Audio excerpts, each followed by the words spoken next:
저희 같이 서로 인사하고 시작하도록 하겠습니다. 양옆에 앞뒤에 최소 2사람 이상 분들에게 손아트로 인사할까요? 네. 당신은 하나님의 사람입니다. 이렇게 인사해 주십시오. 당신은 하나님의 사람입니다. 당신은 하나님의 사람입니다.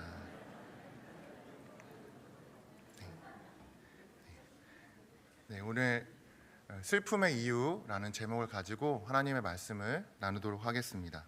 악어의 눈물이라는 말을 혹시 들어보셨을까요? 네, 감사합니다. 이 말은 고대 이집트 속담에서 이제 유래된 말인데요. 고대 이집트에서 악어가 사람을 잡아먹을 때 이렇게 눈물을 흘리는 것들을 좀 발견을 했던 것 같습니다. 실제로 악어는요, 그 먹이를 먹을 때 실제로 눈물을 흘린다고 합니다. 하지만 이 악어의 눈물이 그 자기가 먹고 있는 그 먹이를 향한 긍휼의 눈물은 아니라고 해요. 왜냐하면 악어에게는 눈물샘의 신경과 입의 근육을 움직이는 신경이 같다고 합니다. 그래서 먹이를 먹을 때 입을 움직이면 눈물샘도 함께 자극이 돼가지고 자동적으로 눈물이 나오게 된다는 거죠. 그래서 이 악어의 눈물이라는 말은 관용적으로 가식적인 울음, 특히 정치인들이 자신들의 적들을 향해서 흘리는 그 거짓된 울음을 의미할 때 이 악어의 눈물이라는 것들을 사용한다고 합니다. 오늘 본문을 보시면 다윗은 이 사울의 죽음을 슬퍼하고 있는 것 같습니다. 그런데 이 슬픔을 바라보는 여러 가지 관점이 존재한다는 것이죠. 누군가는 이 다윗의 슬픔이 진짜가 아니라고 생각하기도 합니다. 왜냐하면 사울의 죽음으로 가장 이득을 보는 것이 누구죠? 다윗이기 때문이죠. 그렇기 때문에 이 다윗의 눈물이 진짜가 아닐 것이다 라고 생각하는 성경학자들도 있다는 겁니다. 물론 정치공학적인 측면으로 본다면 그렇게 생각할 수 있습니다. 하지만 지금까지의 다윗의 됨됨이를 생각해 본다면 우리는 꼭 그렇게만 생각하지는 않아도 될 것 같습니다. 오늘 본문의 다윗은 어떤 상황이냐 하면 바로 전 문맥인 그 30장과 31장에서 사무엘상 시글락 성을 털고 간 아말렉 그 사람들을 쫓아가서 잡아서 모든 것을 회복한 상태입니다. 급한 위기를 넘겼을 뿐만 아니라 사람들의 신임도 이제 회복한 상태고요. 상당한 재산도 이제 얻은 그런 상태라는 것이죠. 그런데 그 과정에서 결정적인 사건들이 몇 가지가 있었습니다. 그것은 그 급박한 순간, 아말렉을 추격해야 되는 그 급박한 순간에서도 죽어가는 애굽의 노예들을 살려주었던 사건입니다. 본인의 가족도 다 잡혀가고 막 굉장히 힘들고 어려운 상황이었는데 아말렉을 쫓아가다가 만난 다 죽어가는 이집트 소년을 그냥 이렇게 넘어가지 않습니다. 또 중간에요, 600명 중에서 200명의 사람들이 지쳐서 아말렉을 쫓아가지를 못합니다. 그런 사람들을 두고 나머지 400명의 사람들과 함께 전투를 치르죠. 그리고 전투에서 승리해서 돌아왔을 때 이 가지 못한 200명의 사람들에게도 똑같이 그것들을 나누어 줘야 한다고 다윗은 선택을 합니다. 반대하는 사람들 분명히 있었죠. 그렇지만 다윗은 가지 못한 200명에게도 똑같이 분배하는 선택을 한다는 겁니다. 중간에 쫓아가지 못한 사람들, 피곤해서 가지 못했다라고 되어 있습니다. 이 사건이요, 이 신약에서 예수님의 비유에서 포도원 농장 주인이요 사람들을 데려다가 일을 시키는 비유를 좀 생각을 나게 합니다. 주인은 일할 사람들을 계속 데려옵니다. 오전 9시부터 일할 사람, 12시부터 일할 사람, 오후 3시부터 일할 사람, 일이 거의 끝날 무렵에 온 사람도 있었습니다. 주인은 그들 모두에게 한 데나리온을 지급하죠. 이 이야기의 핵심은 이것입니다. 이 노동 용역판, 그 세상 말로 하면 노가다 판에 나가 보신 분들은 아시겠지만 이 빨리 나가는 사람들이 있어요. 어떤 사람들인지 아세요 혹시? 네, 부지런한 사람이 아닙니다. 부지런한 사람이 아니고요. 참 안타깝게도 힘을 굉장히 잘 쓰게 생긴 사람, 그리고 두 번째는 기술자, 이런 사람들이 정말 빨리 나간다는 거예요. 어떤 의미인지 아시겠죠? 그러니까 일을 빨리 나가는 사람들은 기술자이거나 힘이 세거나 그런 사람들이 빨리 팔려서 나간다는 것이죠. 그렇지만 마지막까지 나가지 못하는 사람들이 있습니다. 그 사람들이 누굴까요? 약해 보이는 사람, 기술이 없는 사람, 장애인들, 일하고 싶지만 일을 할 수 없는 사람들, 그 사람들이 사실 끝까지 남아있을 수밖에 없다는 거죠. 주인은 그런 사람들까지 다 데려오는 겁니다. 그리고 그들에게 일을 시키고 똑같이 돈을 줍니다. 이것이 하나님의 마음이라는 것이죠. 다윗은 피곤하여 함께 가지 못한 200명의 사람들에게도 똑같이 그 노획물을 분배합니다. 다윗이 세울 나라는요, 누구도 쉽게 포기하지 않는 나라, 힘들고 어려운 사람들도 자신의 포도나무, 무화과나무 아래에서 살아갈 수 있는 나라, 그러한 나라가 될 것이라는 선포가 이 다윗의 행동에 담겨 있었다는 것이죠.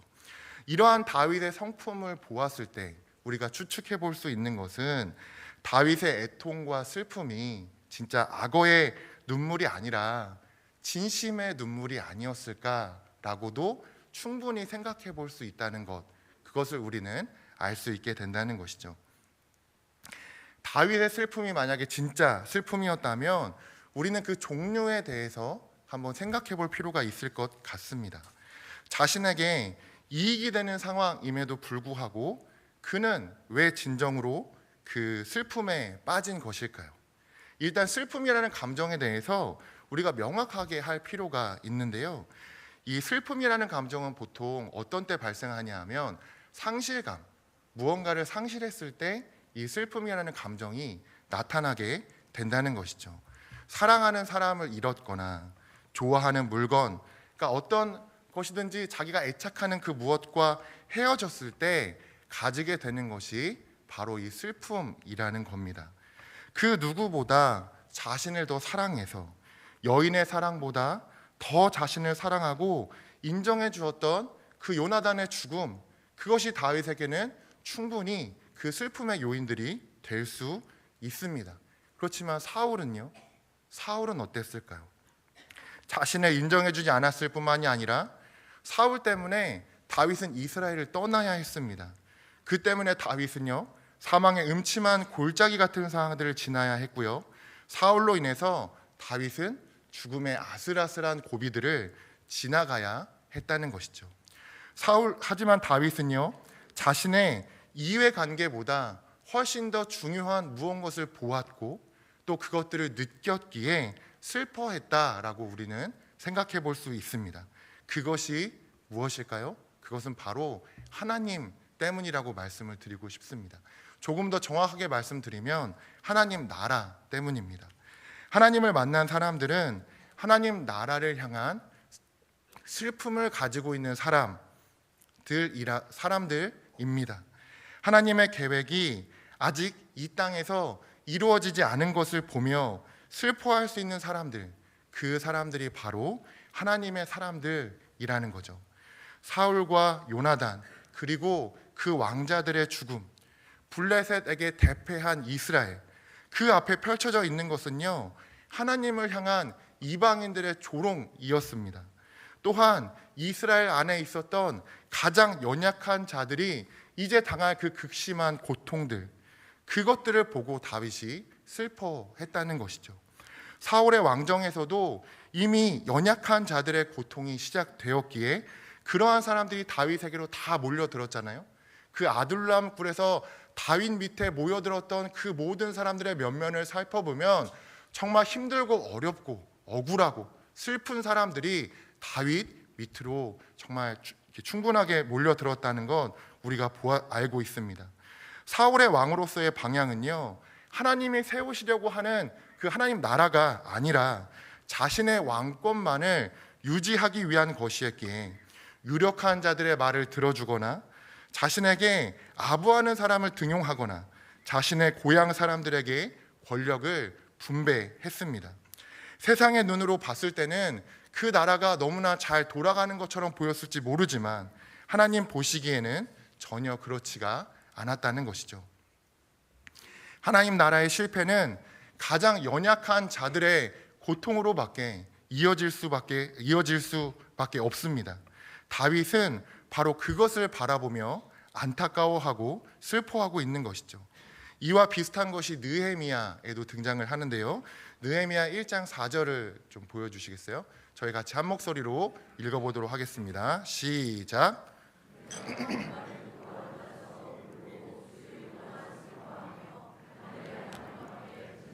하며 기도하여. 아멘. 이 느헤미야가 누군지 아시죠? 이 느헤미야가 누구냐 하면 그 당시 느헤미야가 살아가던 당시 가장 최강국이었던 그 왕의 파티를 주관하는 사람이 바로 느헤미야였습니다. 나라는 망했고 이방 땅에 와서 그 총리의 자리까지 오른 사람이었죠. 왕의 파티 주관장을 맡은 사람이었죠. 먹고 살만한 사람, 충분히 안정적인 사람이었습니다. 하지만 그는 동포들의 소식을, 멀리 있는 자신들의 동포들의 소식을 듣습니다. 성벽이 재건되지 못하고 있고 동포들이 고통당하고 있는 현실을 듣게 되죠. 자신과 아무 상관이 없다고 생각할 수 있는 그 일을 두고요, 느헤미야는 눈물로 기도합니다. 그리고 자신이 그 일에 동참할 것을 결심하죠. 이러한 마음이 바로 하나님의 사람들의 특징입니다. 하나님의 슬픔에 동참하는 사람들, 자기 연민적, 자기 중심적 슬픔에 매몰되어 있는 사람들이 아니라 가장 연약한 사람들의 삶이 무너져 간다는 소식에 슬퍼하는 사람들, 그 슬픔이 기도가 되고 그 기도가 행동이 되고 그 행동이 믿음의 한 걸음이 되는 사람들, 그 사람들이 바로 하나님의 사람, 오늘 본문의 다윗과 같은 사람입니다. 어떤 질병들은요, 그것들이 치유된 이후에도 우리에게 분명한 후유증을 남기기도 합니다. 우리 사회에도 그런 후유증들이 좀 있는 것 같습니다. 가난한 가정과 어떤 그 좀 부유한 가정의 학습 격차가 이전에도 차이가 났지만 지금은 사실 따라잡을 수 없을 만큼 벌어지는 상황들이 있다고 하고요. 20대 여성들의 자살률이 지금 굉장히 심각하게 올라가서 대책이 필요하기도 합니다. 20대 여성들의 자살률이 높아진 이유는 회사가 어려워지면요, 가장 먼저 정리해고의 대상이 되는 것이 20대 여성들이라고 이기 때문이라고 합니다. 그러니까 그렇게 잘린 다음에 일자리를 다시 구하는 것이 쉽지 않아서 장기적으로 좀 사회적 방치가 이루어지는데 그 스트레스가 너무 높다는 것이죠. 연세가 많으신 분들 다 이야기하지 않아도 지금 여기에서 관계적 또 경제적 여러 가지 문제들 겪고 계시는 줄 압니다. 또 많은 자영업자들 어려움들을 겪고 있고 여기 동네에서도 문을 닫는 곳들 많이 있습니다. 임대라고 붙는 가게들 하나둘 늘어나는 것들을 보니 실제적으로 상황 그렇게 좋지 않다는 것 알 수 있습니다. 사실 이러한 여러 가지 위협과 어려운 상황들 속에서 우리 목숨만 부지하며 살아가는 것조차도 너무나 감사하고 정말 감사한 일입니다. 또 다른 사람들이 힘든 만큼 이미 우리도 너무 힘들고 어렵죠. 충분하게 힘들고 어렵습니다. 하지만 오늘 본문을 통해서 이 말씀을 우리에게 이야기합니다. 평화의 왕을 마음에 모신 사람들, 부활의 주님을 만난 사람들은요, 그 이상의 슬픔들을 가져야 한다라고 우리에게 말하고 있다는 것이죠. 그렇다면 우리는 어떻게 해야 하나님의 슬픔에 동참하는 사람들 될 수 있을까요? 다윗은 어떻게 하나님의 슬픔에 동참하는 사람이 될 수 있었을까요? 저희 26절 같이 한번 읽어보도록 하겠습니다. 26절 한번 보여주시죠. 네, 함께 읽어보겠습니다. 시작. 내 형 요나단이여, 내가 그대를 애통함은 그대는 내게 심히 아름다움이라. 그대가 나를 사랑함이 기이하여 여인의 사랑보다 더하였도다. 아멘. 다윗은 하나님의 사람 요나단으로 인해서 하나님의 슬픔에 동참할 수 있는 사람이 되었습니다. 요나단을 통해서 다윗에게 비친 그 하나님의 사랑의 흔적이 다윗을 하나님의 슬픔에 동참하는 사람으로 만들어갈 수 있었다는 것이죠. 26절은요, 다윗이 사울과 요나단을 위해서 지은 애가 안에 포함되어 있는 구절입니다. 이 애가의 제목이 18절에 기록되어 있는데 한번 성경에서 18절을 한번 보시겠어요? 18절을 보시면 그 노래의 제목이 나와 있습니다. 뭐라고 나와 있죠? 칼의 노래라고 되어 있나요? 아니죠. 활의 노래라고 되어 있죠. 그리고 22절을 한번 보시겠습니까? 22절을 보시면은 그 요나단과 사울을 이제 무기로 이제 묘사하죠. 요나단의 무기를 뭘로 묘사하죠? 활로 묘사하죠. 사울을 뭘로 묘사하죠? 칼로 묘사합니다. 근데 이 노래의 제목은 뭐라고요? 활의 노래인 거죠. 그러니까 이것들을 봤을 때 어떤 느낌이 드냐 하면 다윗도 참 사람이다, 그런 느낌이 좀 들죠. 그러니까 요나단과 사울을 함께 이제 애도하고 있지만 그의 마음이 조금은 좀 요나단 쪽에 쏠려 있고 향하고 있다라는 것을 우리는 알 수 있는 것이죠. 다윗은요, 한순간에 몰락한 사람입니다. 왕의 사위였고요, 유능한 군인이었지만 사울은 그 모든 것을 한순간에 빼앗아가 버립니다. 다윗은 나락에 떨어집니다. 그런데 그런 그의 곁을 지켜주던 한 사람이 있었습니다. 요나단이었죠. 요나단은요, 다윗에게요 하나님의 살아계심을 보여주는 사람이었습니다. 하나님은 요나단을 통해서 다윗에게 용기를 주었습니다. 요나단은 다윗에게 살아있는 천사였을 겁니다. 미국에서 그 성경 다음에 제일 많이 팔린 책이 이 스캇 팩이라는 정신의학자의 아직도 가야 할 길이라는 책입니다. 그 책의 첫 마디 시작이 뭐냐 하면 그 책을 펴서 딱 첫 시작이 삶은 고해다 라는 말로 시작을 합니다. 인생이 고통의 바다라는 의미죠. 그는 그의 경험을, 그 정신치료했던 그의 경험을 바탕으로 해서 사람들을 치료하고 상담을 해보니 이것을 얼마나 빨리 인정하느냐, 이 인생의 고통이라는 것을 얼마나 빨리 잘 받아들이냐에 따라서 그 인생을 건강하게 살아갈 수 있는 그 질이 결정된다라고 이야기를 합니다. 그만큼 인생은 힘들고 어려운 일이라는 것이죠. 저희 아버지가 외항선원이셨는데요, 유조선을 타셨습니다. 그래서 어렸을 때 저는 아버지 한번 나가시면 6개월, 1년 안 들어오시는 것들을 좀 경험을 했었는데 바다에서 정말 오랜 시간을 보내신 분입니다. 근데 아버지께 제가 얼핏 들은 말이 있는데 뭐냐 하면, 여러분도 아마 들어보셨을 겁니다. 바다는 혼자 나가는 것이 아니다 라는 말입니다. 왜냐하면 바다에 혼자 나갔다가 그냥 쥐도 새도 모르게 사라져 버릴 수 있다는 거예요. 그만큼 바다는 위험하고 힘든 곳이다 라는 말이죠. 그래서 바다는 항상 함께 나가줘야 하는 사람이 필요합니다. 얼마 전에 제가 유튜브에서 강연을 하나 들었는데 그 김창옥 교수라는 분의 강연이었습니다. 근데 그분의 강연 중에서 물마중이라는 말을 설명해 주셨는데 그게 굉장히 인상적이었어요. 이 물마중의 의미가 이런 겁니다. 바다에서 나오는 사람의 필요를 채워줌으로써 그 사람이 다치지 않을 수 있도록 배려하는 것.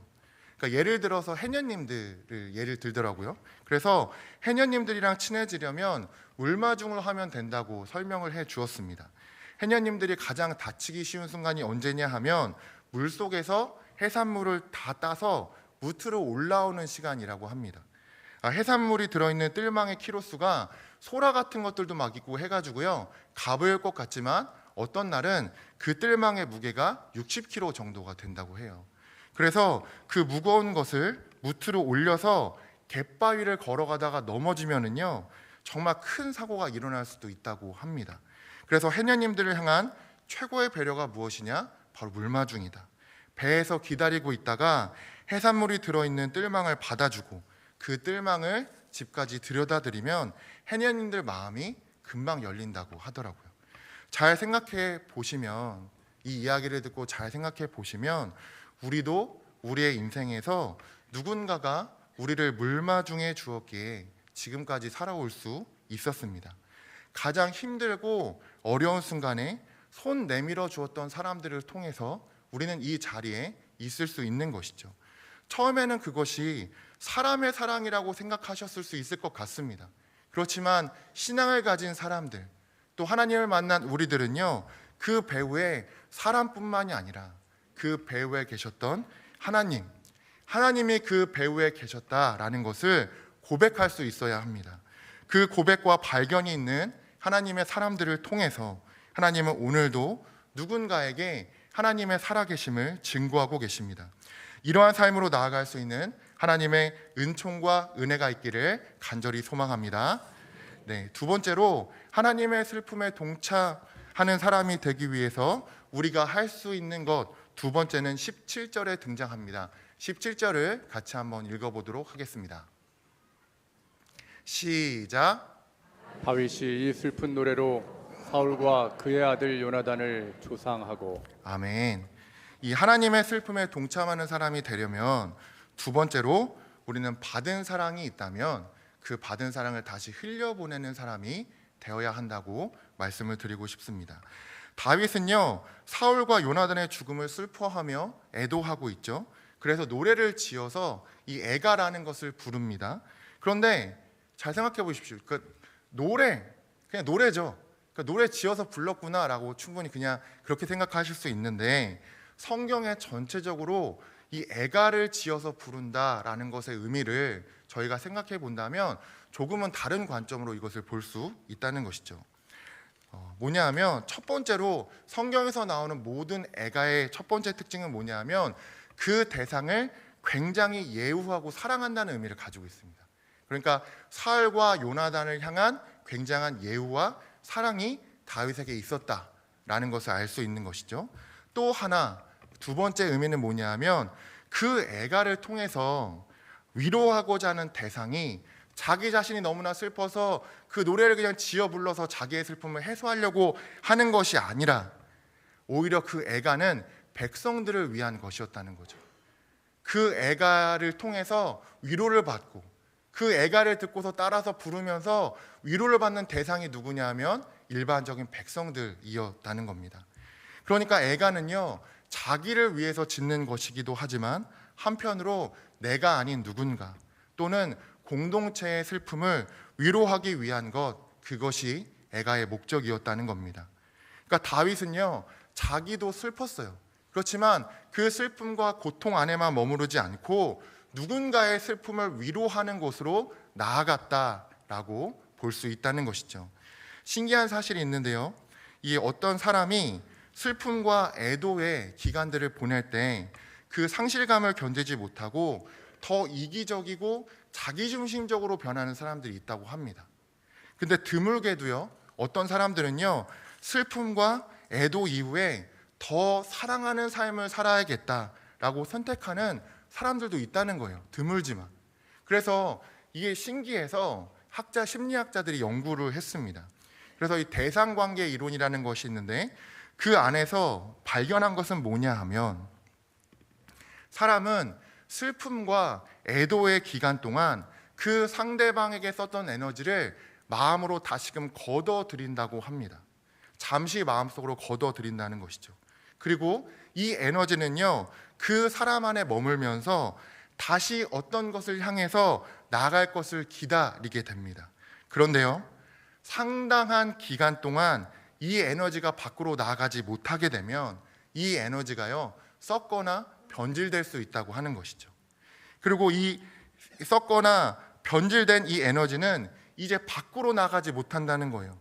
그 에너지가 내부에 머물면서 자신을 괴롭히는 에너지로 사용되게 된다는 겁니다. 저는 이 사실들을 좀 읽으면서 이것이 인간의 죄성이다라는 해석이 좀 되었습니다. 슬픔과 절망에 머물려고 하는 우리의 고약한 자기 연민적 습성 말입니다. 하지만 다윗으로 예표되는 우리 예수님을 한번 생각해 보면 절망적 슬픔 속에서 한 걸음을 내딛어 그 십자가로 향해 나아가셨습니다. 십자가라는 절망 속에서 예수님은 부활이라는 소망을 우리에게 보여주셨다는 것이죠. 그리고 그 예수를 믿는 우리는 우리의 삶에서 죽음을 넘어서는 부활의 삶, 죽어서 천국에 가는 것을 포함해서 또 이 땅에서 새로운 소망을 만들어내는 삶, 그 소명으로 부르심을 받고 있습니다. 한 인간의 삶에는 참 많은 고통과 어려움이 존재합니다. 그래서 우리는 스스로를 불쌍히 여기며 애도하는 인생을 살아갈 수밖에 없었습니다. 그런 인생 가운데 머물 수밖에 없었죠. 그렇지만 우리 예수님께서 십자가에서 죽으심으로 이 에너지를 바꾸어 주신 겁니다. 이것을 종교개혁자들은 거룩한 교환이라고 불렀습니다. 조금 더 현대적으로 복된 맞바꾸기라고 부릅니다. 하나님께서 십자가에서 죽으심으로 우리의 죄된, 우리의 상실된, 우리의 거짓된 슬픔과 왜곡된 모든 에너지들은 가져가시고 부활하시며 우리에게 예수님이 걸어가셨던 그 길을 걸어갈 수 있는 그 힘을 우리에게 선물로 주셨다는 겁니다. 그렇기에 그분을 바라보고 믿는 우리들은요, 더 이상 내 안에만 머물면서 썩어가는 자기 중심적인 에너지를 가지고 살아가는 사람들이 아닙니다. 우리의 슬픔과 고통은 동일한 아픔과 고통을 가지고 살아가는 사람들에게 위로와 소망이 될 수 있는 새로운 힘과 능력이 우리 안에 부여되었습니다. 그것이 바로 이 땅에서 우리가 누리며 살아갈 수 있는 눈에 보이는 구원의 삶입니다. 이 말씀을 마무리하겠습니다. 다윗은 슬퍼하는 사람이었습니다. 그는 하나님의 슬픔을 등에 지고 가는 하나님의 친구였죠. 그가 그렇게 살아갈 수 있었던 이유는요, 그에게 하나님의 사랑을 보여주었던 요나단이 있었기 때문입니다. 우리에게 주어졌던 요나단들 뒤에는 하나님의 손길이 있다고 말씀드렸습니다. 또한 예수께서 우리에게 새로운 길을 열어주셨습니다. 더 이상 슬픔과 고통에만 머무는 삶이 아니라 내 고통과 슬픔이 누군가를 살릴 수 있는 그 부활의 소명으로 우리를 인도하고 있습니다. 이 땅의 삶은 고통의 바다가 맞습니다. 하지만 하나님은요, 결코 우리를 홀로 가게 하지 않으셨습니다. 우리가 받았던 물마중을 하나님의 마음으로 우리 곁에 있는 사람들에게 흘려보낼 때 옆에 있는 사람도 살고 나도 그리스도 안에서 살아나게 되는 놀라운 영적인 체험들을 하게 될 것입니다. 그러한 간증이 있는 우리 주사랑교회 모든 성도님들 되시기를 주님의 이름으로 축복합니다. 제가 기도하겠습니다.